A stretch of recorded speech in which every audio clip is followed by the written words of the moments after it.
सीधे तौर पे यदि प्रशांत किशोर जीत जाते हैं, सरकार बनने के बाद जिसके लिए उन्होंने काम किया वहां बहुत लंबे समय तक रहे, क्या भारतीय जनता पार्टी उस टॉप पे पहुंच करके उसे बरकरार रखने के लिए, क्योंकि नितिन नवीन के लिए ये सीट जितवाना, इस चुनाव को आपने देखा था, बांकीपुर का सीट का जो चुनाव हुआ था।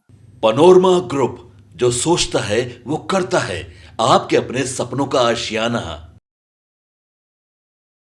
नमस्कार, बहुत बहुत स्वागत करते हैं आपका। भीतर की बात लेकर के आपके सामने हाजिर है और भीतर की बात में आज हम एक सीट की बात करेंगे, लेकिन उस सीट से क्या होना है, उस उपचुनाव से क्या होना है, ये हम आपको बताएंगे तो आपको पता चल जाएगा कि इस देश की राजनीति कितना ज़्यादा बिहार पर असर करती है और बिहार कितना ज़्यादा इन्फ्लुएंस करता है इस देश की राजनीति। एकमात्र सीट पर विधानसभा के चुनाव होने हैं बिहार में और लगभग उसके समय नज़दीक आते जा रहे हैं।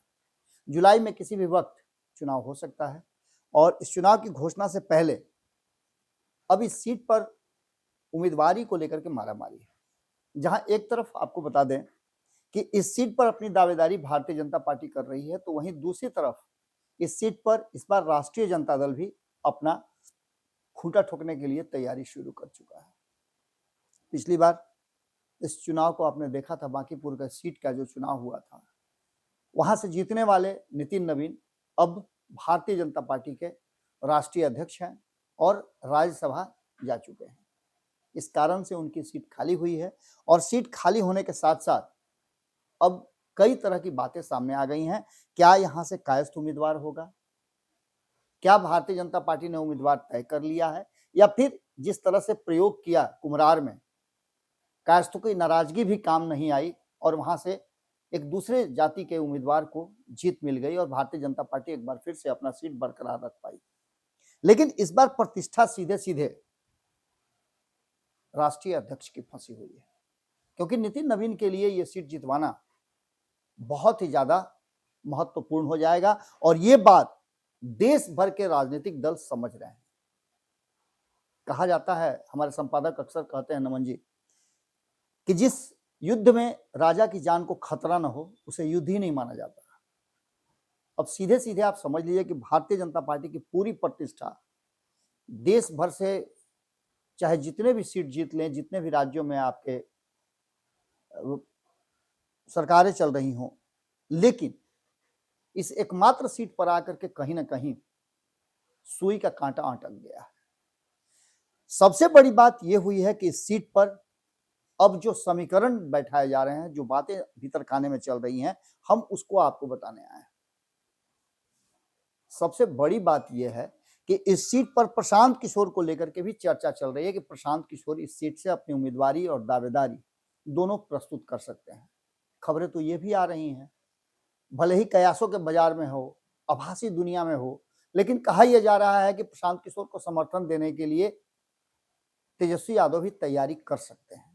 यानी पूरा विपक्ष गैर भाजपाई दल जो है वो प्रशांत किशोर अगर मैदान में उतरते हैं तो उनका समर्थन कर सकता है। हालांकि ये बिल्कुल ही कहीं से मैच नहीं कर रहा है, लेकिन एक बार फिर से याद कीजिए 2015, ये 2015 का वही चुनाव है जहां भारतीय जनता पार्टी नरेंद्र मोदी को सामने करके और अजेय अपराजेय जिस तरह से प्रदर्शन कर रही थी, देश की सरकार बनाने में अपने दम पे बहुमत लाना या फिर कई राज्यों में जीत दर्ज करना, ये सब कुछ नरेंद्र मोदी के नाम को आगे करने के बाद संभव हुआ था। और वहां से लेकर अब तक 12 साल हो गए। 12 साल से नरेंद्र मोदी लगातार, यानी तीसरी बार वो चुनाव जीत करके 2 साल इसमें भी पूरा कर लिए हैं।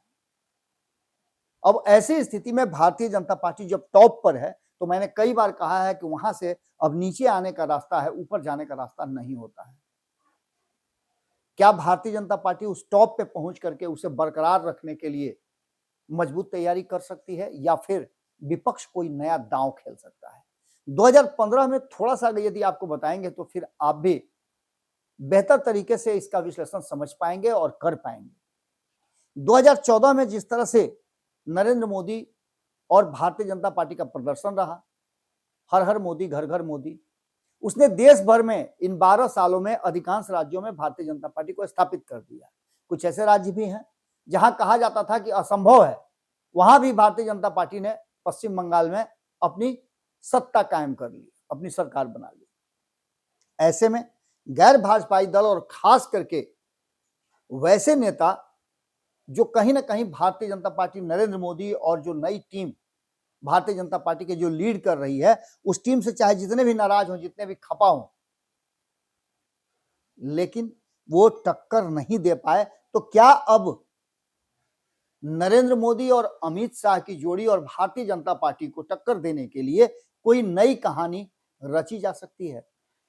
नीतीश और लालू साथ में 2015, अगर ये जोड़ लिया जाए तो 2015 जैसे ही आप जोड़ते हैं तो उसमें 3 लोग शामिल होते हैं और चौथा उसमें तीनों को एक जगह मंच पर लाने के लिए कहीं ना कहीं एक रणनीति बनाता है, योजना बनाता है, और वो नाम है प्रशांत किशोर। प्रशांत किशोर ने असंभव को संभव किया।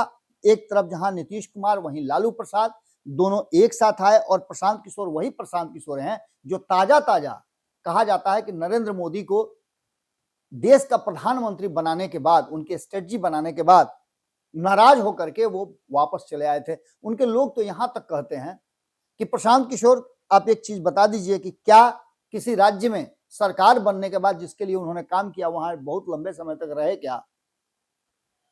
उनको कोई लालच नहीं रहा कि आगे उनको सरकारें क्या देंगी, जबकि आपने देखा होगा कि चाहे वो बिहार की बात करें, नंबर 2 की कुर्सी मिली थी, उनको राज्य मंत्री का दर्जा प्राप्त था। बिल्कुल उसी अंदाज में पश्चिम बंगाल में भी ममता बनर्जी ने दिया, और कई राज्यों में जहां जहां उन्होंने स्ट्रेटजी बनाई एक स्ट्रेटजिस्ट के रूप में, वहां वहां उनको सम्मान जरूर मिला। आज भी आप देख रहे होंगे कि किस तरह से थलपति विजय के जीत के बाद उन्होंने प्रशांत किशोर की भूरी भूरी प्रशंसा की। लेकिन प्रशांत किशोर आज बिहार के प्रति अपनी वफादारी दिखा रहे हैं, और 2015 में उसी बिहार को उन्होंने भाजपा मुक्त कर दिया था।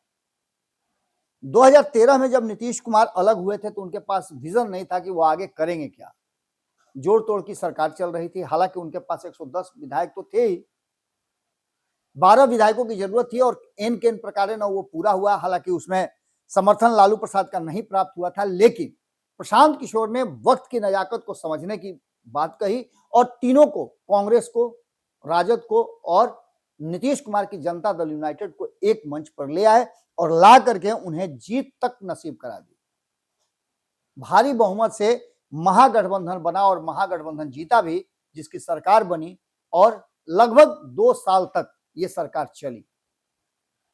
बाद में फिर नीतीश कुमार अलग हुए, जिसको लेकर के प्रशांत किशोर की नाराजगी भी रही, और प्रशांत किशोर ने संगठन से लेकर के जनता दल यूनाइटेड को बेहतर पोजीशन में लाने का हर वो संभव प्रयास किया एक स्ट्रेटजिस्ट के तौर पर। और जब से उन्होंने राजनीति का जरा सा स्वाद चखा, राजनीति जो है साइनाइड की तरह है, चखिएगा गए, उसके बाद फिर उसी के हो गया। उसी तरह से प्रशांत किशोर को राजनीति का चस्का लगा और यहां से उनके दिमाग में बिहार को बेहतर बनाने की जो ललक थी वो जागी, और यहां से उन्होंने शुरुआत कर दिया। नीतीश कुमार के लिए उन्होंने लंबे समय तक काम किया, लेकिन अंततः नीतीश कुमार कई ऐसे मुद्दों पर जब भारतीय जनता पार्टी का समर्थन करने लगे तो उनको नाराजगी हुई और उन्होंने अपने आप को जनता दल यूनाइटेड से अलग कर लिया। हालांकि परिस्थितियां और भी कई बनी थी जिसके कारण उन्होंने छोड़ा, लेकिन अब जो वर्तमान परिस्थिति बनी है उसमें बांकीपुर के उपचुनाव को इस देश की राजनीति का एक टर्निंग पॉइंट माना जा रहा है, और कहा यह जा रहा है कि प्रशांत किशोर यहां से चुनाव लड़ सकते हैं। उनके कई करीबियों से हमारी बातचीत हुई, आपने मीडिया में भी, आभासी दुनिया पर खूब सुना होगा कि प्रशांत किशोर लड़ेंगे, क्योंकि उनका भी मानना है नमन जी की तरह कि जिस खेल में, जिस युद्ध में राजा की जान को खतरा ना हो, वो युद्ध माना ही नहीं जा सकता है। यानी आगे बढ़ करके ऐसा करेंगे। तो ऐसा क्यों करेंगे? अगर ऐसा करते हैं तो उसका मैसेज क्या होगा? सीधे तौर पे यदि प्रशांत किशोर जीत जाते हैं, और प्रशांत किशोर को, जैसा कि माहौल बना हुआ है कई राज्यों में क्षेत्रीय दलों के असफल होने के बाद, विफल होने के बाद जो परिस्थितियां बनी हैं, वो साफ साफ इशारा कर रही हैं कि अब वो मौका आ गया है कि विपक्ष को एकजुट होना पड़ेगा। जो जिताऊ कैंडिडेट है उसको समर्थन करना पड़ेगा, और आपस का कॉन्फ्लिक्ट, जो मतभेद है, उसे भुलाना पड़ेगा, दूर करना पड़ेगा। और इसके लिए कहीं ना कहीं पश्चिम बंगाल में भारतीय जनता पार्टी की जीत के बाद अब धीरे धीरे करके लोग समझने लगे हैं गैर भाजपाई दल, उनकी कई मीटिंग्स हो चुकी है, लेकिन प्रशांत किशोर उस मीटिंग का हिस्सा नहीं है और अभी तक वो इनकार कर रहे हैं। लेकिन आपने एक खबर जरूर देखी होगी जो राजनीतिक गलियारे में तैरता हुआ आभासी दुनिया यानी सोशल मीडिया के माध्यम से भी आ गया है। कई मेन स्ट्रीम के चैनल भी इस बात को दिखा रहे हैं कि प्रशांत किशोर को राजद समर्थन कर सकता है। अगर ऐसा होता है तो, क्योंकि जनता दल यूनाइटेड तो यहां से चुनाव लड़ नहीं रहा है, यहां तो भारतीय जनता पार्टी चुनाव लड़ी है और लगभग भारतीय जनता पार्टी ने अपना मन भी बना लिया किसे टिकट देना है।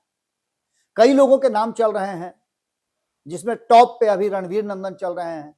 अगर रणवीर नंदन को मैदान में उतारा जाता है तो उनका एक अलग पहचान भी है, छवि भी है। धार्मिक न्यास परिषद के वो अध्यक्ष हैं और साथ साथ जिस तरह के कार्यक्रम वो कर रहे हैं पटना और पटना के आसपास के क्षेत्रों में, जिस तरह से पब्लिक अपीयरेंस उनका है, जमीन से जुड़े हुए नेता हैं, लंबे समय तक उन्होंने संगठन को देखा है और दूसरी सबसे महत्वपूर्ण बात कि जनता दल यूनाइटेड का भी उनको समर्थन प्राप्त हो सकता है। तो ऐसी स्थिति में उनका नाम तो चल ही रहा है, लेकिन इसके साथ साथ और कई नाम हैं और खास करके कायस्थों को यहां से उतारने की बात चल रही है। लेकिन जो हमारी सूचना है उस सूचना में नितिन नवीन इस बार यहां भी कोई बड़ा परिवर्तन करना चाहते हैं। अब नितिन नवीन से बड़ा कोई कायस्थ नेता हो जाए, ये नितिन नवीन को भी अब मंजूर नहीं होगा, क्योंकि सबसे बड़े नेता आज के डेट में भारतीय जनता पार्टी के या फिर इस देश के नितिन नवीन बन गए हैं। जैसे ही भारतीय जनता पार्टी के अध्यक्ष बने वैसे ही उनका कद जो है काफी ऊपर हो गया और कायस्थों के सबसे बड़े नेता हो गए।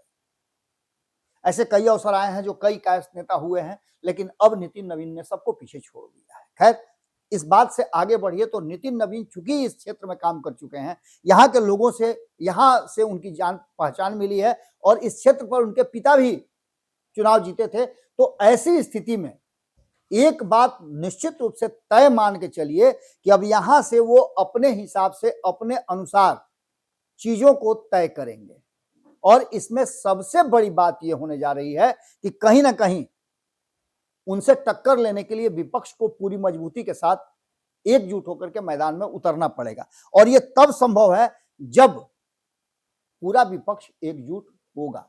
यानी सीधे तौर पे यह बात आप कह सकते हैं कि 2025 के चुनाव में या उससे पहले जैसे ही प्रशांत किशोर ने खुद को आजमाने की शुरुआत की, उन्होंने एक रिस्क लिया था।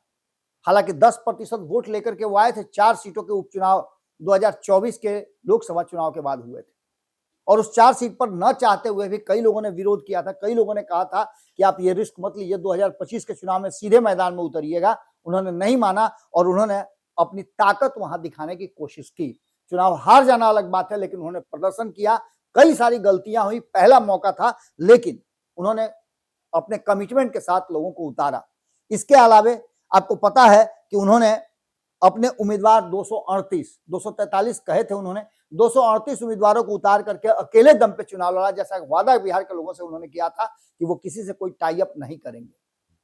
और यहां भी उन्होंने अच्छा खासा वोट लाया। लगभग उनके वोट का प्रतिशत जो था वो 3.4 यानी 3.5% के आसपास वोट आना, यह भी कम बात नहीं है एक नई पार्टी के लिए। अब ऐसी स्थिति में जो वर्तमान परिस्थिति बनी है उसमें कहा यह जा रहा है कि प्रशांत किशोर चुनावी मैदान में उतरेंगे।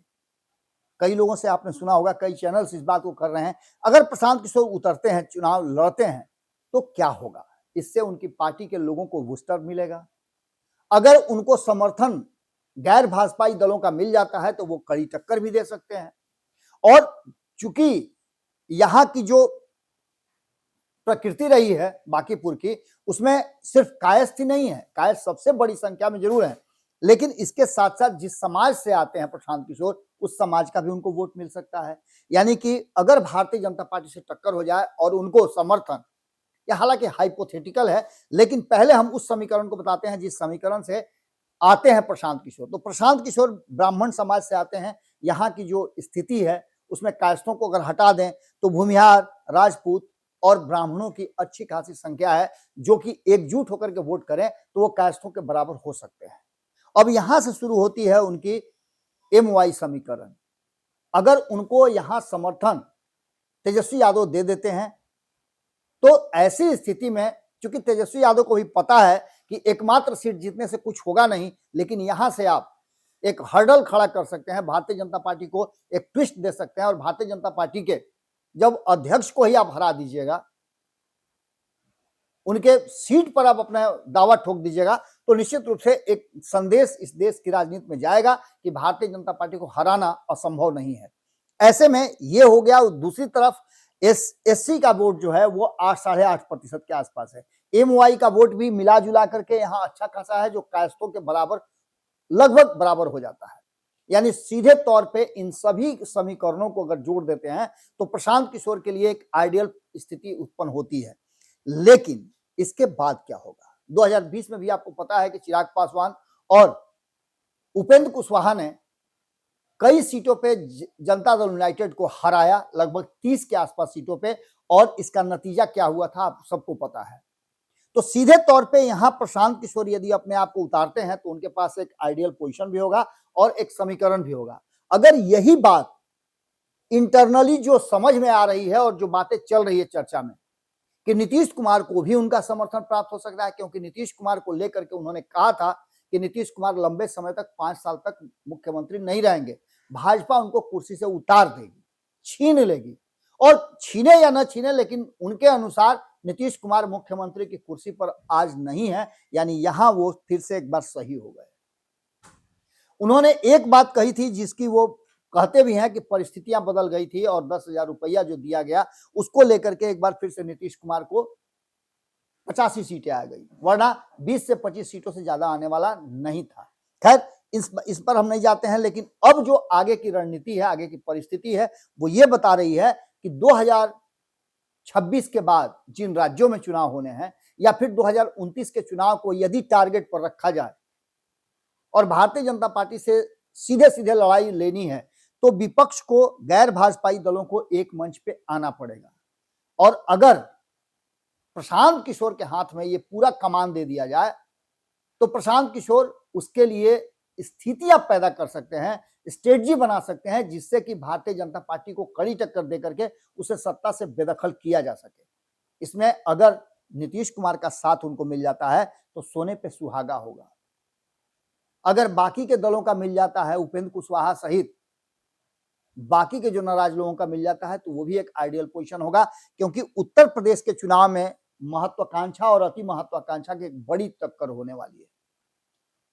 जनता दल यूनाइटेड को भी उत्तर प्रदेश में सीट चाहिए, चिराग पासवान वहां लंबी तैयारी कर रहे हैं, उपेंद्र कुशवाहा के लोग भी कह रहे हैं वहां हम चुनाव लड़ेंगे, और जीतन राम मांझी भी तैयारी कर रहे हैं। तो ऐसी स्थिति में भारतीय जनता पार्टी के लिए एक ऑकवर्ड पोजीशन वहां हो सकती है, और ऐसी स्थिति में अगर एकजुट हुआ विपक्ष तो भारतीय जनता पार्टी को टक्कर दे सकता है। यानी सीधे तौर पे अचानक जो गेम का रूल बदल जाए तो कोई अतिशयोक्ति नहीं होगी। प्रशांत किशोर को यदि समर्थन मिल जाता है गैर भाजपाई दलों का, चाहे वो सामने से हो या मूक समर्थन हो, तो ऐसी स्थिति में प्रशांत किशोर जो वहां का जातीय समीकरण और बाकी के समीकरण बैठ रहे हैं, उस समीकरण में एक सबसे फिटेस्ट उम्मीदवार हो सकते हैं, जो भारतीय जनता पार्टी के किसी भी उम्मीदवार को टक्कर दे सकते हैं। अब देखना होगा कि क्या कुछ निकल के सामने आता है, प्रशांत किशोर क्या फैसला करते हैं। फैसला तो उनकी पार्टी को करना है, उनके लोगों को बैठ करके करना है, लेकिन जो परिस्थितियां बनी है उसमें सिंपल सी बात है कि राजा यदि सामने से फ्रंट से लीड करता है अपनी टीम को, तो उस टीम का हौसला बुलंद रहता है।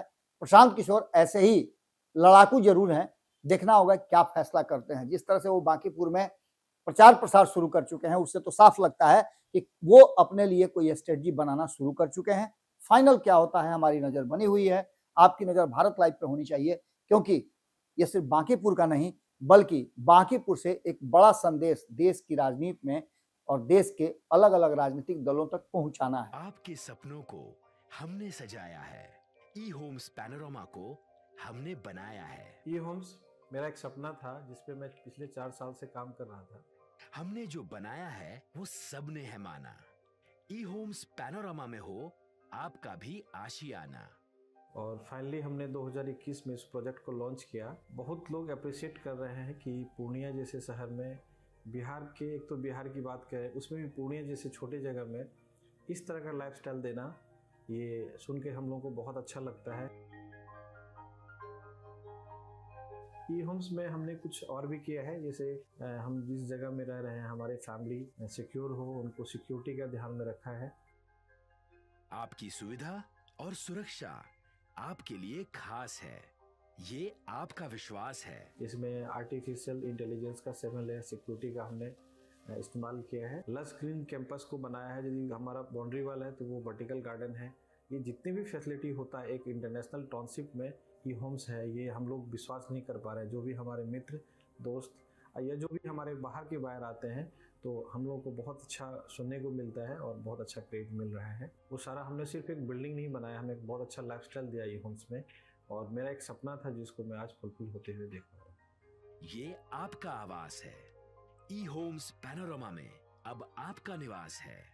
E Homes Panorama, luxurious lifestyle redefined. Panorama Group, जो सोचता है वो करता है।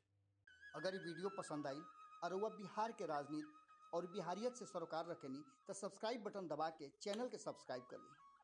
ओजे एगो घंटी बा, ओकरा बटन दबा देला से कुल सटीक और मारक खबर रुआ मुफ्त में मिल जाई। अगर रुआ पत्रकारिता के हमनी के नया प्रयोग में सहयोग कर चाहतानी तो ज्वाइन बटन दबा दी। पेटीएम नंबर नोट कर ली 9386816700।